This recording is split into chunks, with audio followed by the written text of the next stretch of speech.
सोचें कि आप दुनिया के ऐसे ओशन में मौजूद हैं जहां का टेम्परेचर है -5 डिग्री।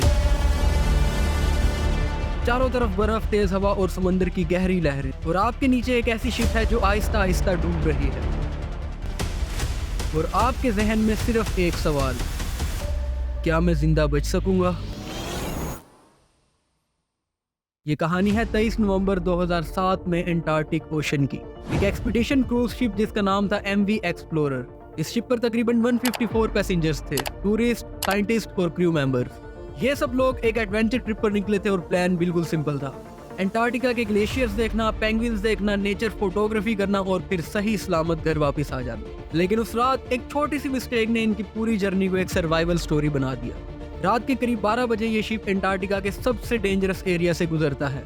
दिखने में ओशन की सरफेस बिल्कुल नॉर्मल थी, लेकिन प्रॉब्लम सरफेस पर नहीं बल्कि पानी के नीचे थी। समंदर के नीचे एक छुपा हुआ आइस चंक, जिसे सेलर्स नाम देते हैं ग्राउलर। ये छोटे छोटे आइसबर्ग्स होते हैं जिनका ज्यादातर हिस्सा पानी के नीचे होता है और सरफेस पर सिर्फ एक टुकड़ा नजर आता है, बिल्कुल आइसबर्ग की तरह। सफर के दौरान जब सब लोग अपने कामों में मसरूफ थे तो शिप को एक झटका लगता है। पैसेंजर्स को पहले लगा कि शायद ये कोई नॉर्मल वाइब्रेशन थे, लेकिन इंजन रूम में मौजूद इंजीनियर्स को समझ आ गया कि कुछ सीरियस हुआ है। रिपोर्ट्स के मुताबिक इस झटके से शिप के हल में एक होल बन जाता है। यह होल ज्यादा बड़ा नहीं था, सिर्फ एक मुट्ठी के साइज के जितना था। अब आप लोग ये सोचेंगे कि एक छोटा सा होल इतने बड़े शिप को कैसे डुबा सकता है, तो यहाँ से शुरू होती है फिजिक्स। जब पानी शिप की वाटर लाइन के नीचे से एंटर होता है तो प्रेशर बहुत ज्यादा होता है। पानी लिटरली एक फोर्स की तरह शूट करता है, और बिल्कुल यही हुआ। इंजन रूम में पानी तेजी से भरना शुरू हो गया। क्रू ने पंप्स एक्टिवेट किए, लेकिन प्रॉब्लम ये थी कि जितना पानी पंप्स बाहर निकाल रहे थे उससे ज्यादा पानी शिप के अंदर आ रहा था। ये एक रेस थी जिसको शिप कभी भी जीत नहीं सकती थी। कुछ ही देर में शिप का बैलेंस चेंज होने लगता है, फ्लोर धीरे धीरे टिल्ट होने लगता है और पैसेंजर्स को अनाउंस किया जाता है कि प्लीज बी काम। लेकिन जब लोगों ने फील किया कि शिप अब सीधी नहीं रही तो पैनिक नेचुरली स्टार्ट हो गया। और फिर तकरीबन 2:30 बजे रात को एक अनाउंसमेंट होती है कि अबंडन शिप, यानी शिप को छोड़कर लाइफ बोट्स में जाया जाए। एंटार्क्टिक ओशन रात के अंधेरे में जहां टेम्परेचर -80 डिग्री तक हो सकता है। सोचिए अगर कोई पानी में गिर गया तो 5 मिनट में हाइपोथर्मिया की वजह से उसकी डेथ हो सकती। सिचुएशन ऑलरेडी डेंजरस थी, लेकिन यहाँ एक कंट्रोवर्सी स्टार्ट होती है। इस शिप का कैप्टन, जिसका नाम था बेंग वेमन, एक एक्सपीरियंस्ड स्वीडिश सेलर था।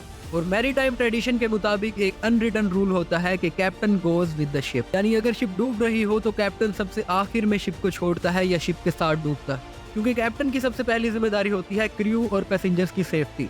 लेकिन उस रात MV एक्सप्लोरर पर कुछ और ही हुआ। कई आई विटनेसेस के मुताबिक जब बहुत से पैसेंजर्स अभी शिप पर मौजूद थे तो कैप्टन पहले ही लाइफ बोट पर बैठ चुके थे, यानी लीडर सबसे पहले सेफ जोन में चला गया। और ये मूवमेंट बाद में ग्लोबल कंट्रोवर्सी बन गया। लेकिन इस स्टोरी की दूसरी साइड है क्रू मेंबर्स का professional behaviour.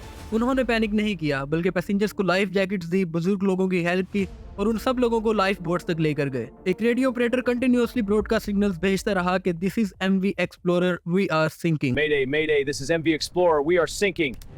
All 85 north, 30 west, sinking fast! Antarctic ocean के बीच इमरजेंसी होने की सूरत में अगर रेस्क्यू टाइम पर ना आए तो सर्वाइवल ऑलमोस्ट इम्पॉसिबल होता है। और फिर 4 घंटे तक 154 पैसेंजर्स छोटी लाइफ बोट पर बैठे समंदर की लहरों पर तैरते रहे। लेकिन उनकी किस्मत अच्छी थी, उन्हें दूर हॉरिजॉन पर एक लाइट नजर आती है, एक नॉर्वेजियन क्रूज शिप MS नोर्डनोज। उस शिप के कैप्टन ने वो ब्रॉडकास्ट सिग्नल रिसीव कर लिया था और फौरन अपना रूट चेंज करके इस शिप की हेल्प के लिए आ गया। इसके बाद एक और एक्सपीडिशन शिप भी इस रेस्क्यू में शामिल हो जाती है और आहिस्ता आहिस्ता सब लोगों को लाइफ बोट से पिक करके रेस्क्यू कर लिया जाता है। और सबसे सरप्राइजिंग बात, एक भी जान नहीं गई। एंटार्क्टिक ओशन, फ्रीजिंग टेम्परेचर और एक सिंकिंग शिप, लेकिन फिर भी 154 लोग जिंदा बच गए, बिल्कुल एक मौजज़े की तरह। अगर आपको लग रहा है कि यहाँ स्टोरी खत्म हो गई तो ऐसा नहीं है। रेस्क्यू के बाद स्टार्ट होती है इन्वेस्टिगेशन। अथॉरिटीज ने सवाल उठाया कि कैप्टन ने इतनी डेंजरस आइस कंडीशंस में शिप को इतनी तेज क्यों चलाया, और सबसे बड़ा सवाल ये कि क्या वाकई ही कैप्टन ने शिप को सबसे पहले छोड़ दिया था। कैप्टन अपने डिफेंड में ये कहता है कि वो लाइफ बोट में इसलिए गया था ताकि रेस्क्यू कोऑर्डिनेशंस को और बेहतर बना सके, लेकिन विटनेसेस की राय इससे बिल्कुल मुख्तलिफ थी। कई लोगों ने ये कहा कि कैप्टन पैनिक में था और उसने सब कुछ छोड़ छाड़ कर अपनी जान बचाने का डिसीजन लिया। ऑफिशियल रिपोर्ट्स में भी इसे काफी क्रिटिसाइज किया गया, खास तौर पर ओशन की आइस कंडीशंस को अंडर एस्टिमेट करने के लिए। लीगल पनिशमेंट तो नहीं हुई क्योंकि सब लोग बच गए थे, लेकिन कैप्टन की प्रोफेशनल रेपुटेशन बिल्कुल खत्म हो गई थी। हिस्ट्री में बहुत सारे कैप्टन ऐसे भी हैं जिन्होंने शिप के साथ डूबकर अपनी जान दी। टाइटैनिक के कैप्टन एडवर्ड स्मिथ भी इसी सिंबल के लिए याद किए जाते हैं। ये थी हमारी आज की स्टोरी। अगर आपको भी रियल लाइफ स्टोरीज पसंद है तो वीडियो को लाइक करें, अपनी थॉट्स को कमेंट में लिखें और चैनल को सब्सक्राइब करें। मैं हूं साबू और ये है साबू स्पीक्स।